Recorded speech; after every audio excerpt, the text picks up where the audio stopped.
Rev it up and welcome to Cars Yeah, show number 2098. Be prepared to be inspired.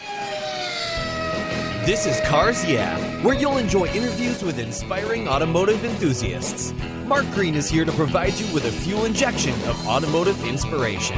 So get in, sit down, buckle up, and get ready for a wild ride here on Cars Yeah.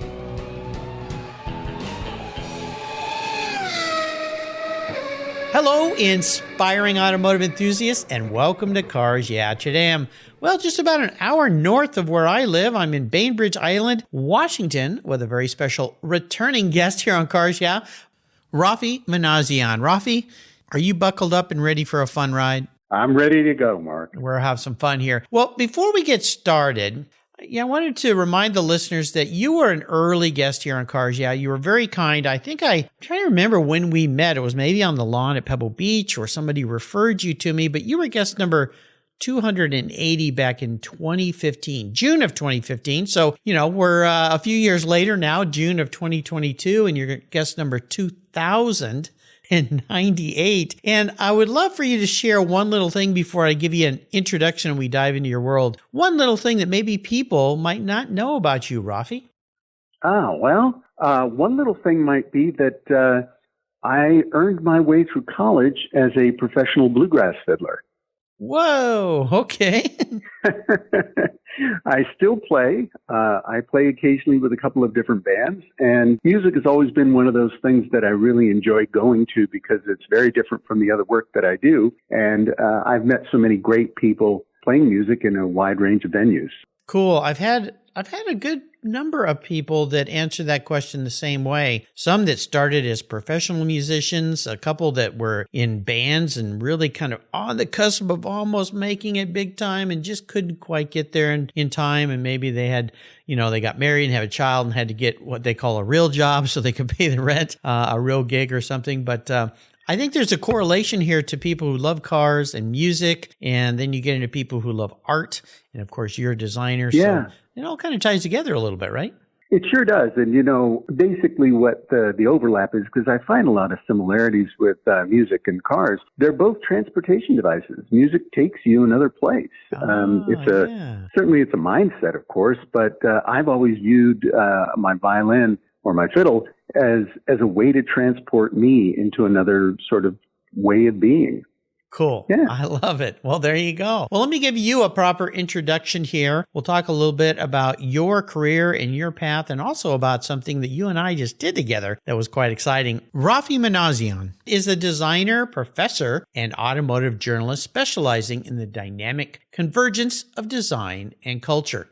He also plays the fiddle, as you just heard. He's a frequent speaker and panelist for automotive-themed conferences, a concours elegance judge, and vintage sports car enthusiast. Over the past 30 years, Raffi has designed and built several award-winning show cars, hundreds of scale model cars, thousands of automotive accessories, and worked in partnership with a wide range of fabrication studios, building custom cars, hot rods, and advising on concours restoration projects. As part of his work in the vintage car industry, Raffi consults on car restorations, performs vintage car inspections for collectors, advises on collection management, and offers assistance to clients buying or selling vintage cars. And for those of you who follow me, Raffi recently helped me sell my long-held Porsche Turbo, the one I called, past tense, that's weird to say that, call my Orange Crush. We'll learn more about all of this in just a minute, but first a word from our valued sponsor, so give them a little love, and we'll be right back. Now I hear some fiddle music in the background somewhere. We'll be right back. Covercraft's newest 5-layer indoor cover is especially engineered for indoor use, providing maximum dust protection when your vehicle's stored in the garage. Your 5-layer indoor cover is custom tailored with Covercraft's attention to detail, form, and fit with the quality and attention to detail that's been their standard since 1965. Even if your vehicle is always inside, dust and fallout can damage the paint, and an extra layer of soft, breathable material protects from accidental bumps and rubs. Covercraft protects cars, trucks, motorcycles, RVs, trailers, and watercraft too. Every one of my vehicles is protected with a Covercraft cover, custom fit to fit the car like a glove. And I have a deal for you. If you use the code YEAH21 at covercraft.com, you'll get 10% off your order plus free shipping. That's right, 10% off and free shipping. Simply use the code YEAH, YEAH21 at checkout. Covercraft, protecting the things that move you. Zengen, it's an oil analysis kit that allows you to sample your engine's oil and learn about its inner health with your personalized and detailed Zengen report. At only $39.95 and free shipping both ways, your Zengen oil analysis costs less than an oil change. It's really simple. Their easy-to-use sample kit takes less than 5 minutes to collect your sample and mail it back to their world-class labs. It's only 5 days, and they'll send you your own Zengen score via email. Your report measures 30 different data points, including contamination, metals, lubricants, additives, and a whole lot more. Whether you're buying or selling a vehicle, nearing the end of your warranty, heading out on a road trip, or caring for your vintage collector car, Zengen helps prevent costly repairs, allowing you to get the most value out of your vehicle. And Father's Day is coming. I know Dad doesn't want another tie or a pair of socks. This year, give Dad his very own Zengen oil test kit, and you'll make him smile. I did, and I'm so relieved to learn that my vehicles are doing just fine. Go to ZengenScore.com and use the code CARSYEAH20 and you'll get 20% off. Boom! What a deal. Preventative knowledge and maintenance could save you thousands, and you'll rest better at night knowing your engine's condition is just right. That's ZengenScore.com and use the code CARSYEAH20 today.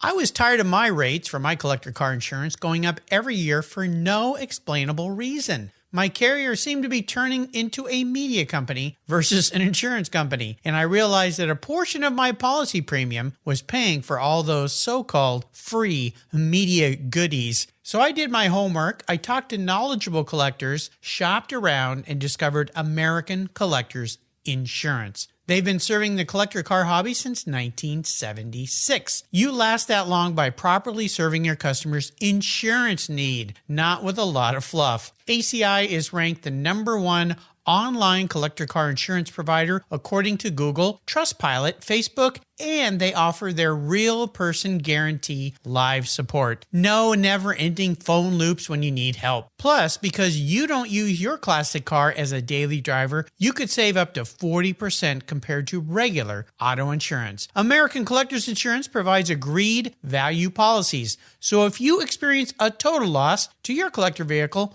or it's stolen, you'll be paid the amount listed on your declaration page, less any deductibles, of course. No ifs, ands, or buts. Give them a call today and ask for your free quote at 866-ACI-YEAH. That's 866-224-9324. Tell them you're a friend of mine, Mark Greens at Cars Yeah. American Collectors Insurance. Classic car insurance designed by collectors for collectors.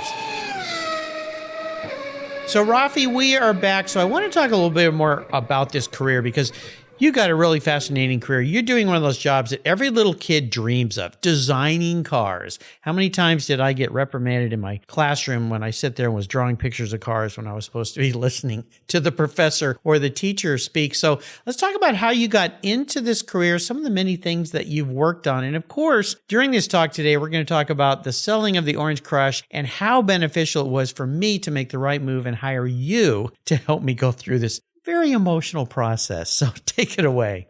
Yeah. Well, it's been a really interesting career. I got started in it because I literally didn't know that it was a job.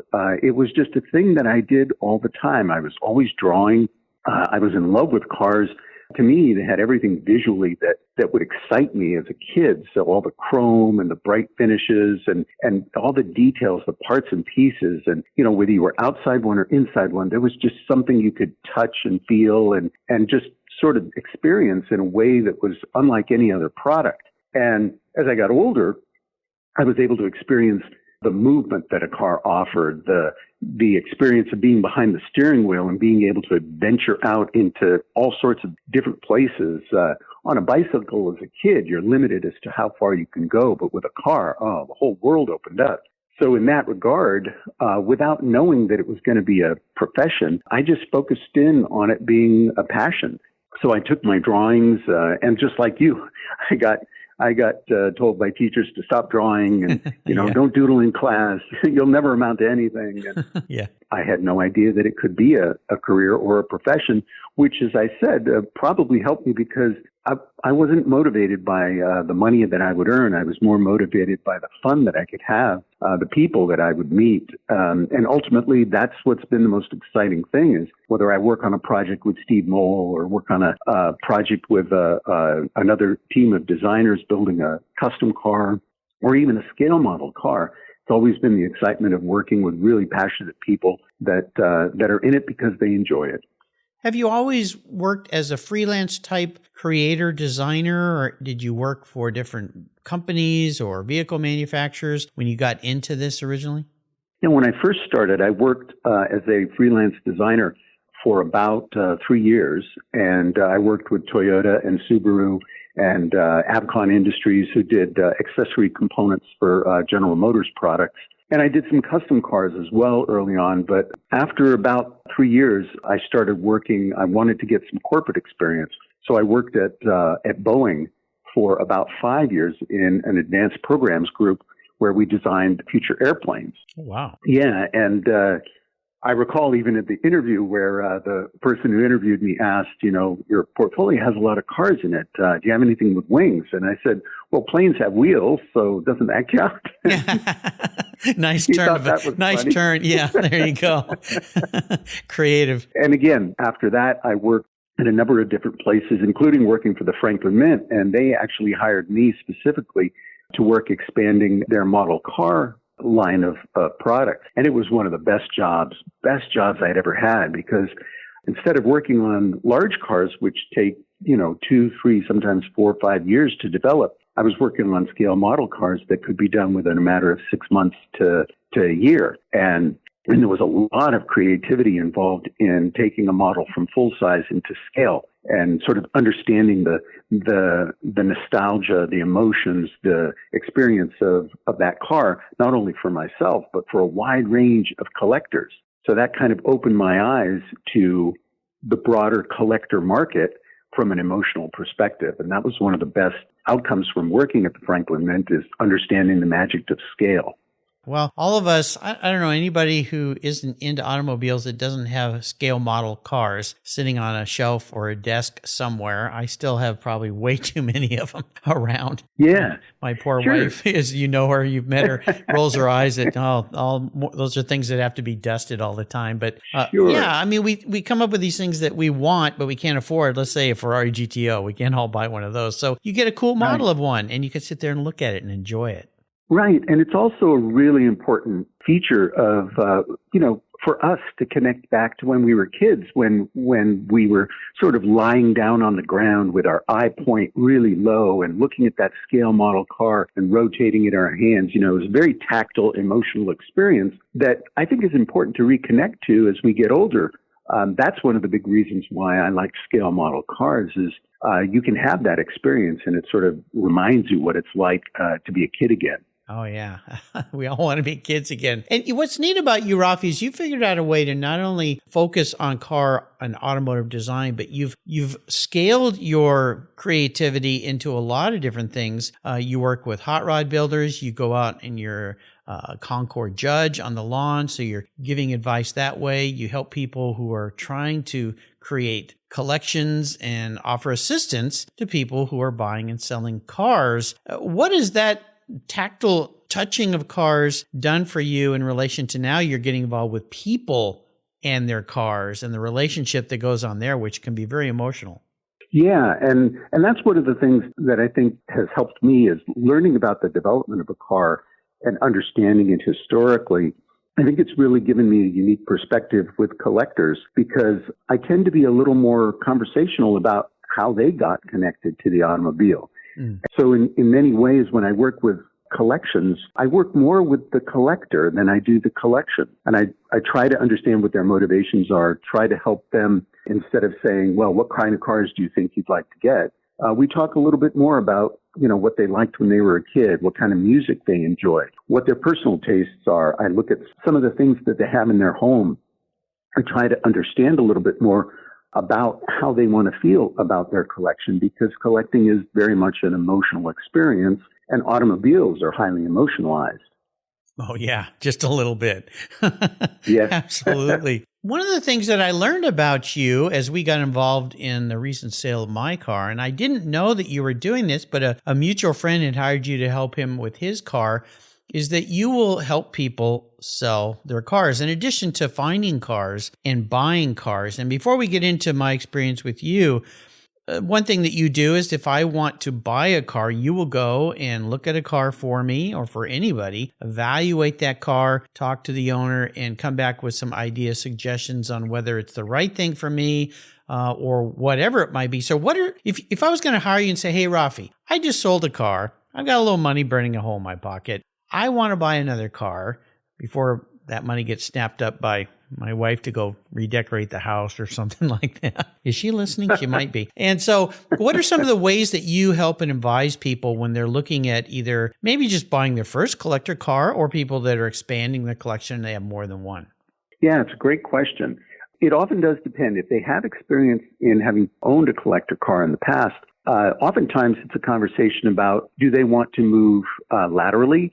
Let's say if they owned a Mustang, for example, do they want to get another Mustang, or do they want to go from a 66 Mustang to a 69 Mustang? Do they want to move up a little bit? Do you want to go from a Mustang and look at a Boss 302 or a Shelby, for example? Also, to look at what they want out of their use and their experience with the vehicle. If they had, for example, a 1956 Chrysler and they wanted something a little bit different, a little more modern, a little more contemporary, we could talk a little bit more about what a muscle car might offer, or possibly what a newer vehicle might be, because that's something that I found in my recent collection work, is that a lot of collectors have 50s and 60s cars, but they want to also drive a 2011 Mustang, or they want a special modern or contemporary car that they can use more regularly. And a lot of that has to do with the fact that modern collectible cars are really quite fantastic from a performance and design perspective. Whereas back in the 80s and early 90s, it was almost all entirely focused on 50s and 60s cars. So a lot of those tastes have changed, and a lot of how I guide collectors in shaping their collection has changed because of how great contemporary cars have become. Well, also the last couple of years, as you know, and most of us who follow cars, the collector car industry and market has exploded. Yes. And we've seen this. You and I have been around long enough to see these cycles. It's like the housing markets, the economy, the stock market. Let's not talk about that right now, though. And other things is things go up and down. They just always do. And the collector car market tends to do that. But the last 2 years, I've seen, and I've spoken to a lot of people on the show, a phenomenon that is just a spike that's just climbing and climbing. And in particular, eras of cars are really doing well. I wanted to get your opinion of why you think that's going on right now, the combination of things that are affecting those vehicles, particularly, let's say, the Japanese car market or cars from the 80s and 90s, whereas we see older cars might be doing something different. So what's your interpretation? What is going on, and where's all this money coming from? Well, the first thing is, especially reflective of the past 2 years, is, and this is something I've said many times before, you just simply cannot catch COVID from a collector car. And now, you're the first guy who said that on this show, but it's true. Yeah. Well, it does. It sounds funny. You just cannot catch COVID from a collector car. And what that means is that during that period of time, collectors that lived at home, they stayed at home because everybody was supposed to stay at home and be safe. But the one place they could go and still move around was in their collector car. Yeah. So they went to their garage, they tinkered safely inside their garage, they cleaned everything up, they put it all together, and they went for a ride. And if they had a spouse or kids or friends, they'd hop in the car and off they would go. As long as they were in their safe community, you could go for a drive and you could turn around and come back home. And nothing bad happened to you because, well, there weren't a lot of people on the road, which was great. So a lot of people rediscovered the fun of driving their collector car out on roadways that were not congested. Of course, it didn't hurt as well that you could drive up to a gas station and buy a gallon of gas for $1.80. Yeah, that was nice, wasn't it? Holy cow. Sure. Yeah. So the whole emotionalized experience of having a car as your companion in a really dark time kind of solidified. And people came home and went to their computer and sat down and emailed their friends and started talking a little bit more about how great they had a good time in their car. And sure enough, they ended up on websites like Bring a Trailer. And that's when they started looking at cars and going, you know what? I want to get a second one. I want to get another one because these are a lot of fun. A lot of people looked at their bank accounts, looked at what was happening in the world and wondered how much longer they were going to delay their fun. And they started clicking on purchases that were going to make them happy. You gave a perspective that I've not heard, which is very interesting because most people go to the economics factor of that question versus the emotional side. But it makes all the sense in the world because these things are emotional buys. They're not necessary unless you're a collector who buys and sells, and that's your income and you have to buy and sell cars. But for most of us, these are toys. They're not needs, they're wants, right? So exactly. Yeah, very well said. That's the thing is that, if you look historically throughout periods of time where collectible items have gone up and gone down, there have been economic cycles that overlap. But in this particular instance, I do think two things factored in heavily. Number one is that, as I mentioned earlier, the COVID impact. But the other part of it is that people were deciding emotionally with their family unit. Keep in mind, these conversations happened with people who were spending a lot of time with each other. Yeah. And the conclusion you have to come to is, when this is all over, I'm not going to put XX off. I'm not going to delay that trip that I want to take. I'm not going to put off this anymore. And when you look in your garage and you see you've got a 65 Mustang that needs a little bit of work and you've got money in the bank, well, you just might go ahead and pull the trigger and buy a 67 Shelby GT350 instead and sell the other Mustang. And I think a lot of that happened. Absolutely. I would agree with you as well. We'll take a short break for our sponsors. We come back. I want to share with you listeners my experience with Raffi and my first experience selling a collector car online, Bring a Trailer, and how Raffi helped me, or held my hand, I should say, really get through this very emotional decision and process. So we'll be right back. I've teamed up with AutoGeek because, well, they've been the leading source of auto detailing products, accessories for more than 20 years. Their Pinnacle Sovereign Paste Wax is specially formulated from Brazilian carnauba wax. It's easy to apply on any paint surface and provides that warm glow that we love, especially me on my vehicles. You're going to love it too. A favorite of car shows countrywide, Pinnacle Sovereign Paste Wax from AutoGeek wipes on easily, requires no drying time, is easy to remove, and provides up to 90 days of protection against damaging environmental contaminants. This wax is designed to exceed the standards of the most discriminating enthusiasts and collectors. Go to autogeek.net to get yours for the best product selection on the internet today, along with their very skilled technical support. Autogeek.net. That's where I go for all my detailing needs. That's autogeek.net. I've discovered Linkage. It's a new quarterly publication and website that covers the automotive market, driving, restoring, collecting, and discovering your passion for motor vehicles. Linkage is about experiences, opinions, and values. Linkage is an actual informed, reasoned opinion based on first-hand experiences. A talented Linkage team covers the automotive world, the people who share your passion and mine, smart, considered, rational, and experienced opinions. Ones you can learn from and grow. That includes our passion that drives auctions and the collector car market. So come with me and join us on this journey. And be sure to use the code CARSYEAH when you subscribe, and they'll give you $10 off. Boom! Linkage, geared for the automotive life. Subscribe today at linkagemag.com. Did you know that less than 3% of all automotive technicians in the United States are women? You may not be surprised, but you should be concerned because our country is facing a massive technician shortage right now. Skilled, qualified techs are in high demand, and we need young women and men to consider these careers as a viable path to a fulfilling life. I've interviewed hundreds of women in the automotive sector here on Cars Yeah, and I know that women make great techs. That's why I support the nonprofit Tech Force Foundation and its Women Techs Rock initiative to ensure women see themselves in the profession, the industry, and the workforce. Learn more at techforce.org today. So we're back. So let's talk about Orange Crush. Now that it is no longer my vehicle, although it's still sitting in my garage, and I keep saying this is like the girlfriend you broke up with that won't leave the house. It's a little bit unnerving, but the new caretaker is supposed to come and get it soon. But actually, they were going to come and get it, but it was raining, so like me, I didn't typically take it out in the weather, so it's nice to know it's going to a good home.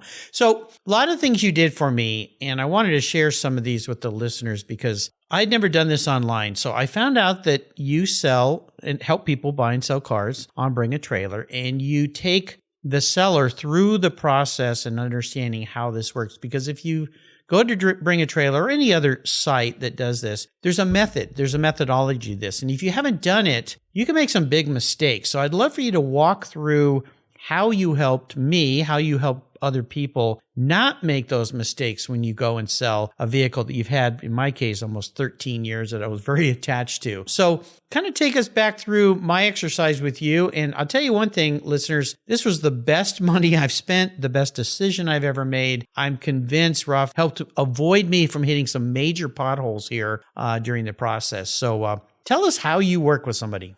Well, thank you, Mark. I appreciate that. The first thing I do is I get an introduction to the person who has the vehicle.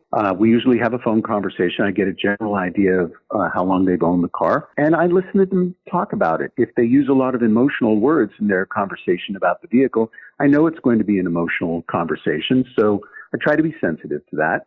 And I listen with more of an emotional ear. If they say, I had my fun with it, I did a lot of this with it, I took it to shows, I won some awards, it's time to let it go. Then I take a little more practical approach to the vehicle itself. But in our initial meeting, one of the things I try to do is, again, I try to look for the relationship between the owner and the car and what kind of connection there is, and how I can then manage the feelings and sometimes the challenges associated with letting a car go. Because these are emotional purchases, they're also emotional ownership experiences. So a lot of that translates through, and part of managing that is to have the conversation with the owner about letting me be sort of the factual representative of the vehicle itself. The emotionalization, and this is one of the most difficult things when you sell your own car, you often want to reflect on your own personal stories. And those personal stories, while they might be interesting to pepper in now and then, they're oftentimes not the best things to share with someone who wants to make his or her own personal stories in the future. Like the real estate agent that preps your house for sale, they tell you to remove all your family photos so that the people coming in can imagine their family there. So part of the preparation involves kind of slowly working with the owner to understand what they want out of the sale. Most people think that they'd be happy to get a really good price for their car. But a big component of it is finding the right buyer. And one of the benefits of Bring a Trailer is you can set the expectation bar, so to speak, for the right buyer with your presentation. There's a certain level of photography quality, certain level of video quality, a level of communication in your comments, and your ability to also present as much of the information as possible, but not overwhelm the buyer. So there's a fair amount of balance in how you do that, including taking a look at the car and discussing with the owner what types of things might still need to be done to the car and what things could remain as they are when the car is photographed and put together for presentation. Absolutely. A big part of listing a car is understanding not just what the owner did from the history and looking at the documents, records, receipts, things like that, but the things that might still need to be done so that we can openly and honestly reflect on those things and explain to people as they're asking the questions. For example, I see that you had the engine rebuilt. How come the transmission wasn't rebuilt? And the answer to that, well, might depend on why the owner chose not to rebuild the transmission and what his or her plans were for doing that down the road. And you simply give full disclosure on some of those things. And the same thing is true with detailing. I tell people to get their car detailed so that it presents very nicely, but not to refinish anything, especially if the car has an overall cohesive visual result, because you want everything to look like it kind of blends together.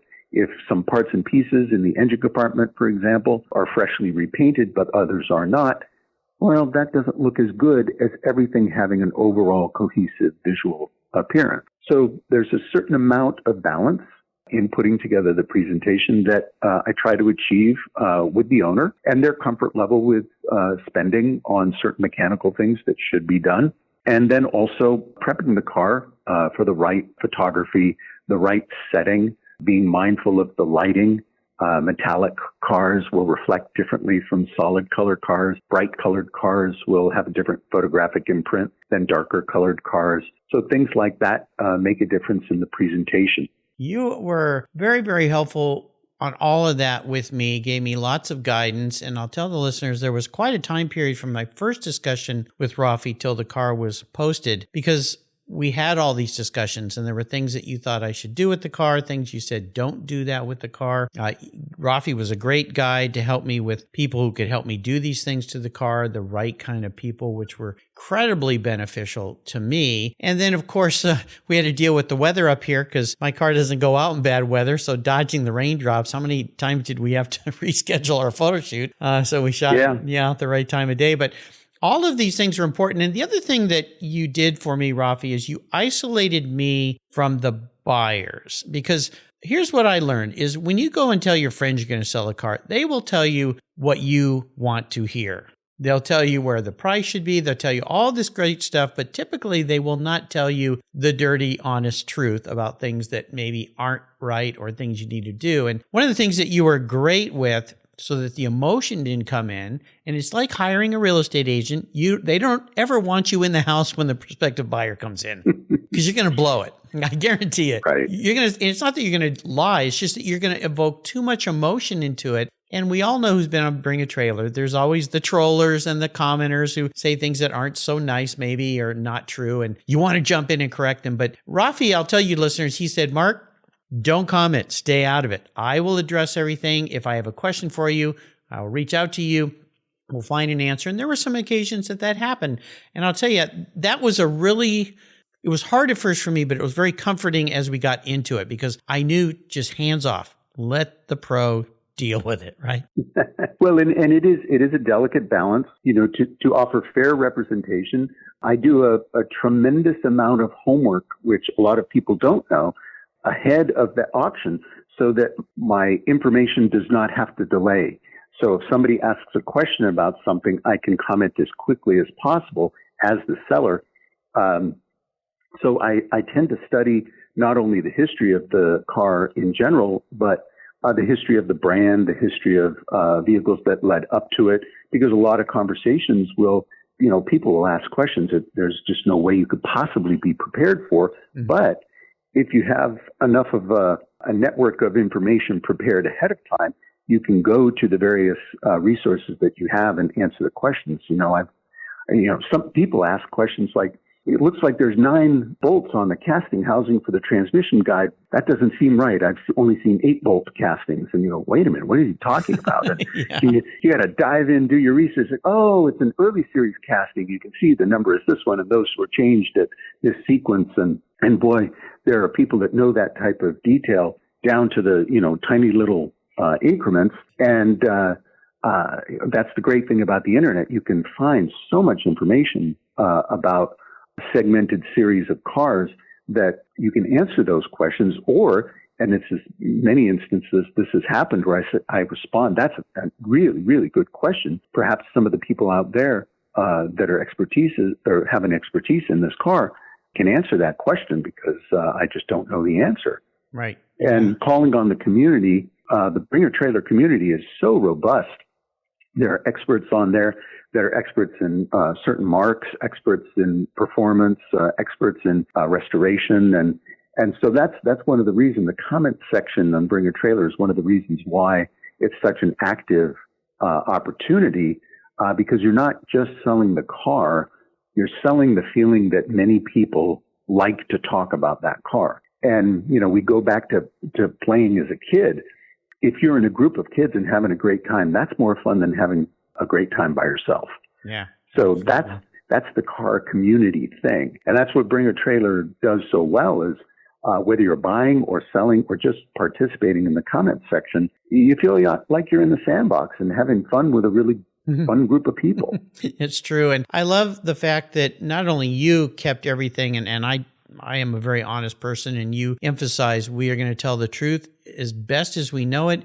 If we don't, we'll say we don't know and handle it that way. And Bring a Trailer approaches everything like that. Sometimes people complain that they're a little too corrective on the litigious side, let's say, because of laws and things like that. But I think that's the right way to do it. And it protects everybody, the buyer and the seller. And for you listeners, if you missed my talk with Randy Nonnenberg, I had him on the show the day my car, I guess the car went live on a Sunday, but the very next day on a Monday. And we talked about the process as well. And I really am confident that where you guided me, which you said Bring a Trailer is the right venue for my car because it has some uniqueness about it and specialties about it, that was the way to get the most eyeballs on that car. And boy, we certainly had a lot of comments and a lot of people bidding, and I think it's great. So I'm really happy with the results. Yeah, and I think at the close of the auction, over 35,000 people, I think. Is that about right? Crazy. Yeah, I couldn't believe it. That's a lot of people to look at anything. And they're not just looking at it briefly, like in a magazine.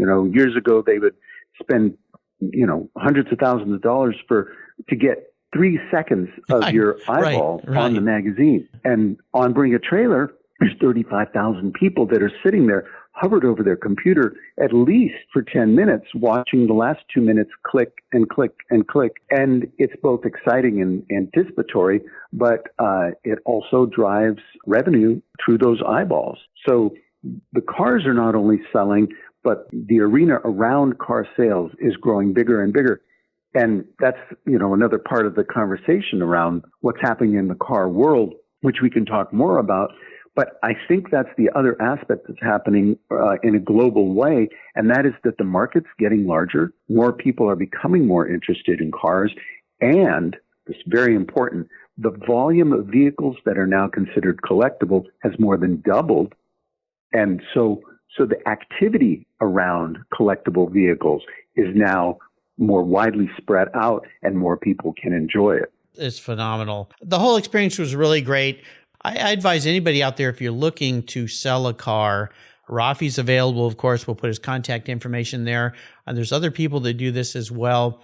Do your homework, talk to people. And I'll tell you, that week that my car was up, I didn't get a lot of real work done because my phone, my Facebook messaging, everything was exploding on me every day. Now, maybe that's because I have a little more social exposure through my podcast, but I couldn't believe how many people were reaching out to me. I mean, just a lot of people I had never communicated with. I didn't know they were followers of cars, or they'd found it and so forth. It was quite a phenomenal experience. It kind of blew me away a little bit. Well, it can be overwhelming. I've worked with some collectors. One person contacted me and said, "Can you sell my car?" And I said, "Absolutely." This was 2 years ago, and I sold the car, and the results were not only satisfying for him, it was very exciting. So he's asked me since to sell several others, and it's been very enjoyable to do that because we have a nice rapport and we have a good system down. And I have several customers that come back to me after selling one car, and they either say, "Well, I've got another one I'd like to sell," or I got a buddy who contacted me and said, "Hey, I saw you sold your car. Can you help me sell mine?" And so I don't do any advertising necessarily. Most of the work that I do comes through referrals and from people like you that contact me through mutual friends. Yeah, absolutely. And I definitely will refer you going forward, Raffi, because as I said, and I've told a lot of friends this, they said, "Well, Mark, you're a sales guy. Why didn't you sell the car yourself?"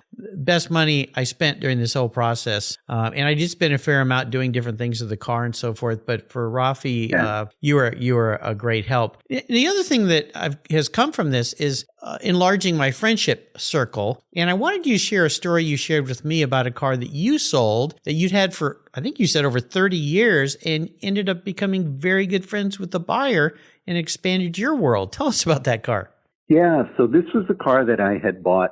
It was the first car I ever bought. I bought it when I was 11 years old. 11?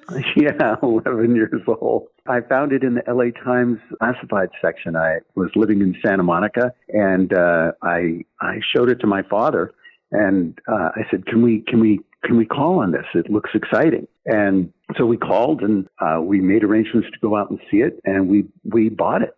And I think I had maybe $500 or $600 in the bank at the time, grandma money and paper route money and all that. And Dad matched the other amount that I needed. It was, I think, $1,500. And it was a little 1953 Jaguar race car. And it came with spare engines, and it came with a trailer. And we drove up in the Volkswagen van and bought it and picked it up and brought it home. And I kept it for 37 years. Oh, my goodness. I restored it.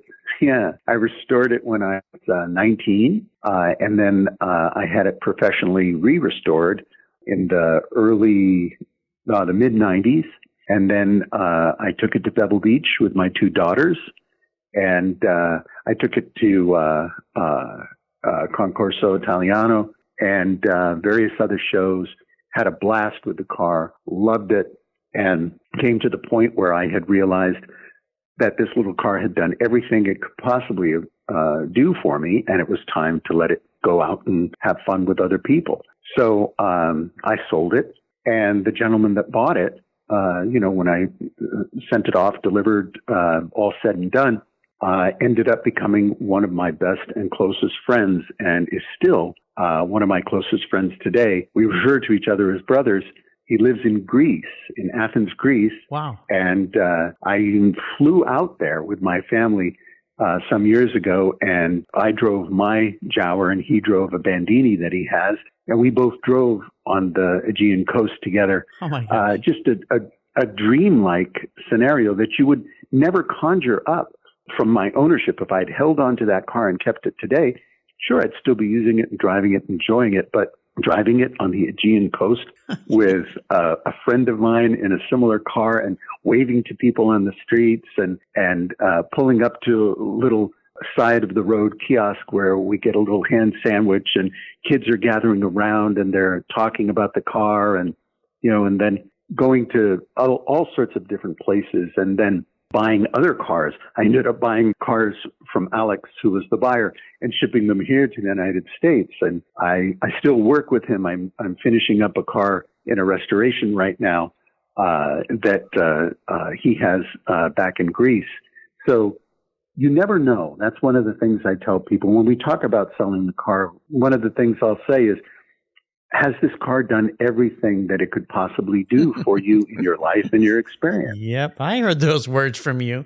Yeah, and if you're done with it, and if the car is done with you, then it's time to sell it. But if there's something else, if you want to take it to Pebble Beach, or if you want to drive it on Carmel, in Carmel on a 17-mile drive, if you want to take a 1,000-mile trip in it with your partner or your spouse, if there's still things to do with that car, then hold on to it. You're not ready to sell it. Yeah. But if it's time for you to let it go, and if you've done everything that it could do for you, then there's only one thing remaining for that car to do, and that's for it to give you as much possible money back so that you can go buy another one. Another one, yeah, exactly.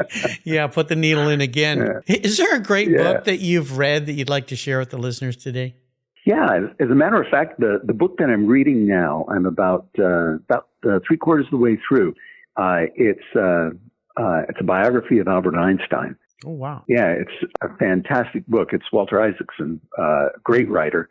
But I've always been kind of an amateur physicist and sort of fascinated by time and space and the confluence of energy and how physics and math work in a unique sort of harmony. And so Einstein, of course, fascinating individual, but the book is so well written and so well documented, not just about what his theories and principles and practices were about, but about the value of his imagination. The fact that he was just such an imaginative man and so focused not just on the science of things, but on the curiosity of why science was the way it was.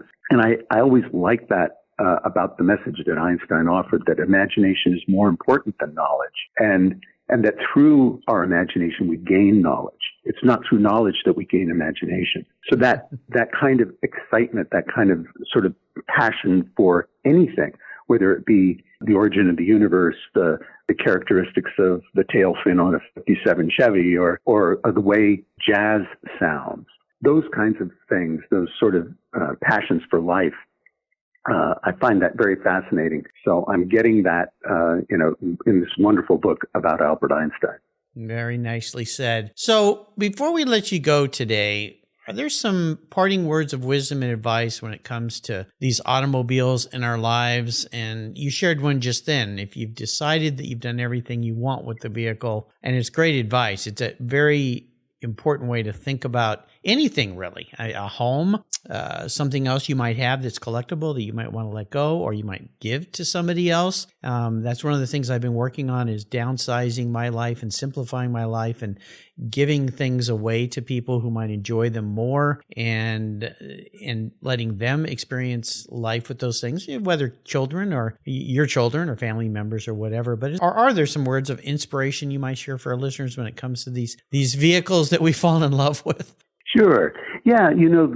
It's a really, as we said earlier, automobiles, especially collector automobiles, they're emotional purchases, and they're more than acquisition. They're invitations. They're invitations for us to feel good about how we enjoy something. And with the automobile, because it takes us to lots of different places and returns us back home, that gains confidence, that gains trust, that gains value in the relationship.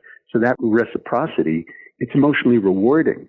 So having that, and having that as part of who you are, is a fantastic way to engage in the empathy with the object. But it's also a reminder that somewhere out there is another person waiting for that experience with whatever object you have. And your job is to let them have it next. Mm-hmm. There you go. Exactly what I've done. How can people learn more about you, Raffi? Well, they can certainly contact me. It's very easy to reach me. They can go to my website. It's raffim.com, RAFFIM.com.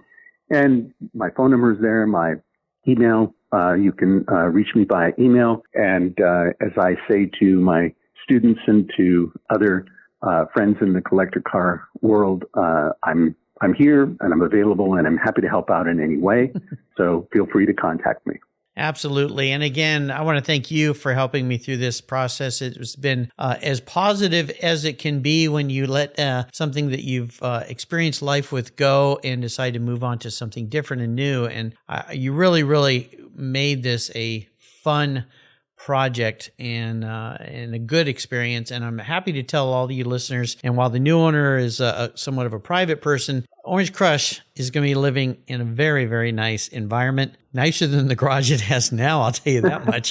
In fact, I've been told I'll get some visitation rights, and I will have a new friend now who's a collector, and I'll get to go and visit. So I'm very excited about that as well. Raffi, thank you for being so generous with your time. Thank you for sharing so much time with me and helping me through the process and teaching me so much about this process. I really appreciate it. Until you and I talk again, or I have something ready to sell again, I'll see you down the road. Well, thank you so much, Mark. It's my pleasure to talk with you as always. And I had a great time working together, and I look forward to doing it again. Absolutely. This was fun. Thank you so much for joining us on today's ride here at Cars Yeah. Drive on over to carsyeah.com to find show notes and inspiring automotive fun. Download your free copy of Filler Up, a fun book filled with gorgeous photographs of fuel filler fun, including quotes from more inspiring automotive enthusiasts. Download your copy today, and we'll see you next time on Cars Yeah.